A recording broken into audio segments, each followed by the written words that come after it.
Yan, pati ang oil seal may tama at itong yan ng ikit. Kaya sumasabit yun, kaya yun ang nagkukos ng tunog na haling-hing.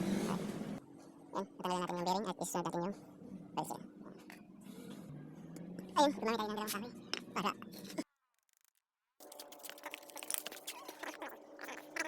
ito na yung bago na ipapalit natin at ito na rin yung oil seal. Yan, water side and dito. Yan, may nakasulat siya para hindi natin maibaliktad.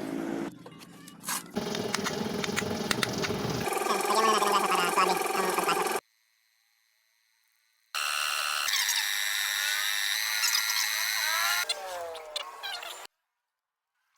So ayan, tuminim na yung tunog ng kanyang makina na wala na